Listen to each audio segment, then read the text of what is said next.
pensais que comparer, c'est qu'il me dit non, c'est moi qui ai volé ta moto. Je t'ai appelé pour te dire que j'ai décidé de te remettre ta moto. Oui, elle va jeter sa béquille.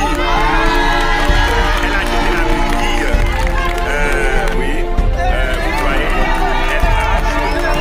elle marche.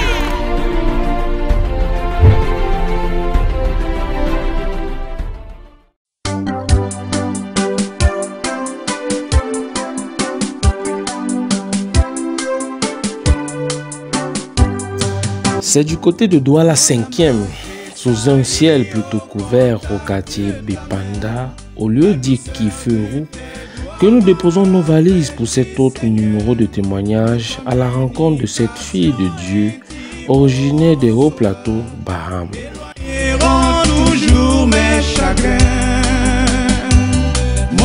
Venue au Seigneur par le biais du frère de regretté mémoire Arthénie Pierre, la sœur Béatrice Junior Tchéteux, puisqu'il s'agit d'elle, va faire en 2016 une expérience particulière avec le Seigneur. Tout commence en 2016. Un soir, dès que je suis rentrée du travail, j'étais en train de faire le ménage. Et je demande qu'on me fasse une tasse de thé. Je louais tellement, je louais. Le Seigneur Tout-Puissant. À un moment donné, je sens une douleur que je ne sais pas à quoi comparer cette douleur. Et quand je sens la douleur, l'éponge que j'avais en main tombe. Et je me mets à transpirer. Là, je fléchis le genou. Pendant que je fléchis le genou, j'entends le nom de mon fils sonner dans mes oreilles. Russell. Et quand j'ai compris son nom, je me suis agenouillée et j'ai dit Seigneur, qu'il soit ce que toi tu veux. Moi je dis oui. Mais un être humain, je dis non. Mais je ne pouvais pas expliquer. Mais je sentais que quelque chose s'était produit. Oui, quelque chose s'est produit. Mais la grâce de Dieu déjouera les plans de l'ennemi et saura conduire cette fille de Sion, de petite taille certes, mais d'une grande foi dans la suite des événements. Quelque temps, je me lève, j'allume le téléphone le matin. Il m'a fait un message en me disant, maman, on a tiré sur moi. Je dis comment? Il ne peut rien m'expliquer. Il est sorti avec ses amis, quoi. C'est tout ce qu'il m'a dit. Jusqu'aujourd'hui, je ne connais pas la tête ni la queue, donc je ne peux pas entrer dans les détails. Je me lève, comme j'avais certains rendez-vous avec les clients, je suis là partie sur lui au rendez-vous et j'ai pris de l'argent. Je suis allée lui rendre visite, comme il était à Boya, il fréquentait. Il ne m'a pas reçu, soit disant je ne suis pas venue seule, il voulait me voir seule, il est parti. Et comme sa soeur Renée était à Boya, moi j'ai laissé de l'argent et je lui ai dit, j'ai tellement d'enfants que ce n'est pas pour toi seul que je vais mourir. Si tu décides de partir, c'est ton choix, je ne peux pas t'arrêter. Moi je rentre sur Douala. Quelque temps après, sa soeur m'appelle en me disant, maman, ton fils s'est islamisé. Est-ce qu'il t'a dit? Moi je dis non. Je lui dis comment ça? Elle me dit ah. Je lui dis comment tu as su? Elle me dit c'est sa copine telle qui m'a dit. Donc, moi je n'ai rien dit. Je reste tranquille. Un jour lui il m'appelle, il me dit maman, je vais te dire quelque chose mais je ne sais pas comment tu vas prendre. Je lui dis qu'il y a quoi? Est-ce qu'il y a un mot d'homme? Il me pose la question à savoir si je te dis je vais m'islamiser, qu'est-ce que tu vas dire? Moi, je lui demande, tu m'informes ou tu veux mon aval? Il me dit, je me suis islamisée.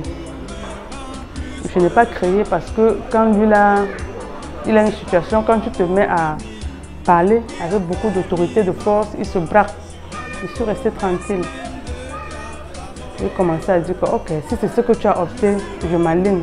Je veux que tu serves Dieu. Et si c'est là où Dieu t'attend, il va te bénir.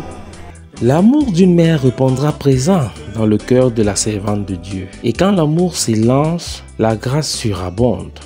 Comme généralement les musulmans ont 2 fêtes, chaque fête, je m'arrangeais. Lui-même, il me donnait le nombre de ses invités et les menus. Je faisais les achats. Ce que je pouvais faire à Douala, je faisais. D'autres, j'envoyais ses soeurs préparer là-bas, il recevait ces gens avec. Tout en disant, si c'est là où le Seigneur t'attend, il te bénira là-bas. C'est comme ça, Dieu dans sa grâce m'avait vraiment fermé la bouche, mais je priais beaucoup par rapport à ça. Le temps passe, le temps passe. Un jour, je suis arrivée au Love Divine Sanctuary. Entre-temps, j'allais au Love Divine en 2016, mais je n'allais pas en tant que chrétienne. J'étais c'était du bénévolat pour moi. Je n'étais consciente de rien, je n'étais pas consciente. Je partais comme si je rendais service à quelqu'un. Mais en 2018, là, j'étais déjà un peu consciente. J'allais. Maintenant, un jour, je suis assise au temple. Il y avait la bande du prophète William Branham, notre prophète, qui passait. Bon, je n'ai pas le titre de la bande en tête. Mais ce que je sais, c'est que ce jour-là, j'ai vraiment pleuré. J'ai tellement pleuré. Mais si tu me poses la question à savoir pourquoi tu pleures, je ne pourrais pas te dire. Et j'entends le prophète qui dit, comme cet enfant musulman que moi je m'en vais chercher. Je me lève promptement, comme si quelque chose m'avait levé sur le banc. Je suis partie jeter le foulard sur les baves. Et c'est comme ça, le châle que j'avais sur moi sur le bave. C'est comme ça que le prophète a prié. Après la prière, j'ai récupéré le châle. Je suis arrivée à la maison, j'ai écrit son nom sur le châle. Et ce que je voulais, j'ai emballé le châle. J'ai gardé dans une place où j'ai fait pratiquement 2 ans sans plus toucher le châle. Et quand j'ai gardé le châle, je priais toujours. Entre-temps, j'étais déjà affermie au Love Divine Sanctuary, là où je persévère jusqu'aujourd'hui. J'avais même déjà pris mon baptême. Les œuvres sont la foi exprimée, dit le prophète William Marion Branham. La servante du Seigneur ne s'arrêtera pas en si bon chemin. Je rentrais du culte un dimanche. Au niveau de la Roche, le collège de la Roche, j'ai audiblé, le Seigneur me dit, ce que tu m'as demandé pour cet enfant, j'ai compris. Et parfois, quand Dieu même nous promet des trucs, nous ne sommes pas conscients quand la pression n'est vraiment pas là. Je rentre, je dis aussi avec légèreté, le Seigneur m'a dit qu'il a compris. Je suis tranquille, je suis là, j'attends. Un jour, j'étais malade, il vient me rendre visite. Parce qu'en ce temps, il n'était pas avec moi.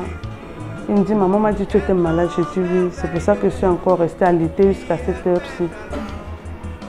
On cause un peu, on cause. Et je lui demande, toi c'est comment? Il me dit, maman ça va. Et je lui demande, et ta vie chrétienne c'est comment? Il me dit, maman, je ne vais plus là-bas, je ne suis plus musulman. Je dis quoi? Il me dit, je suis plus musulman. Je crois même que c'est la nouvelle là qui m'a guéri. J'ai bondi du lit. Je suis allée prendre le foulard où j'avais gardé. Et là où j'ai sorti le foulard, j'ai étalé le foulard. Et j'ai étalé le foulard avec tous les sujets que j'avais écrits là dessus. Ça faisait 2 ans, donc 24 mois, jour pour jour, comme j'avais gardé ce châle après la prière du prophète William Branham. Et ce jour, depuis ce jour, je n'ai plus eu de soucis de prière par rapport à sa religion. Et j'ai glorifié encore et encore le nom de l'Éternel pour cela. Que son nom soit élevé, béni et acclamé.